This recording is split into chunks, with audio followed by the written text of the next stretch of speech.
တော့ဆက်နေတယ်ကျွန်တော်ခဏနေ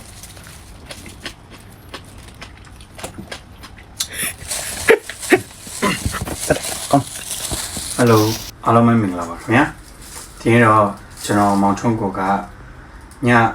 7:10မိနစ်ရှိပါတော့မနေ့ပြန်ဈေးရောက်ဖို့အတွက်ချက်ချောက်ခဏဖုန်းချလာမယ်ချက်ချောက်มาလာပေါ့နော်ကျွေးမြက်နဲ့နေ့ပြန်အော်ဒါမှာထားလို့ပေါ့နော်ဒါနှစ်ပွဲစာနေမှာပါပါစကနေတွေးစင်မယ်လို့ပြောရင်လည်းစားပေါ့နော်အဲဝယ်တဲ့လူတွေကစားပေါ့နော်မတတ်နိုင်အဲကျွန်တော်ကအခုည7:00နာရီမှာနေ့ပြန်အော်ဒါအတွက်ကိုကျွန်တော်ကနေပါတော့မှာခင်ဗျာကျွန်တော်ကဒီနေ့လို့မနေ့ပြန်ပို့ဒီနေ့လို့မနေ့ပြန်ပို့ဆိုတော့မာတင်တဲ့သူတွေကျွန်တော်ရှိတာဒါပြီးတော့တရက်ကြိုပြီးတော့มาလို့ရပါတယ်ခင်ဗျာအဲတော့ကျွန်တော်နဲ့အိုက်နေဆိုတော့ねပဲလေးများထားဆိုねအိုက်နေဆိုကျွန်တော်စပြီးတော့နေပါတော့မယ်ခင်ဗျာအဲ့တော့ကျွန်တော်ကအဆအဆုံးတော့လုံးပြတော့ပေါ့နော်ဒါကြောင့်ချက်ချက်ကိုကျွန်တော်နိုင်ဝက်လောက်ပြုတ်ထားပါတယ်နိုင်ဝက်25မိနစ်လောက်ပေါ့နော်ပြီးရင်ရေတခြားဆေးပြီးတော့ရေကိုစစ်ထားပါတယ်ဒါကတော့ဂျူးမြစ်လေးကိုနည်းနည်းလော်ထားပါတယ်ဒါကတော့မြုပ်သီးရယ်ပြီးလို့ရှိရင်ချက်သွန်ဖြူရယ်ကိုကျွန်တော်ကလော်ပြီးတော့မှထောင်းထားပါတယ်ဒါကတော့မာလာအမောက်ပါခင်ဗျာဒါကတော့ပင်ငံပြားကြီးပါခင်ဗျာဒါပဲထည့်ပါမယ်ခင်ဗျာပြီးမှနမ်းဖြူမယ်ပေါ့နော်အဲ့တော့ကျွန်တော်ပထမဆုံးအနေနဲ့ကျွန်တော်ရဲ့မွေးချိုင်နေတဲ့မြုပ်သီးတွေအကုန်လုံးထည့်လိုက်မယ်ပေါ့နော်မြုပ်သီးနဲ့ချက်သွန်ဖြူနဲ့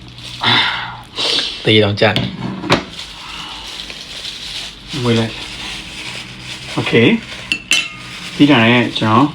ပင်ငံပြားကြီးချီလေးကိုထည့်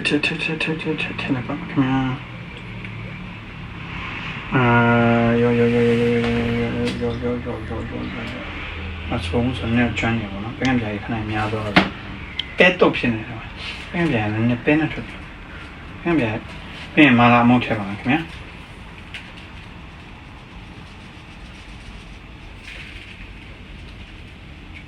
အဲ့လောက်ပြတင်နေနော်โอเคပြန်ကျွန်တော်ဒေါင်းနေပါတော့ခင်ဗျာ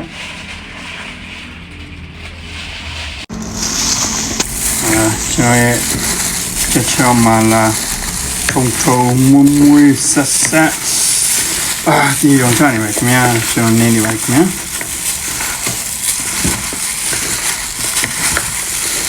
ကျွန်တော်တော့ဆက်ပေးနေစားချင်နေပါပြီ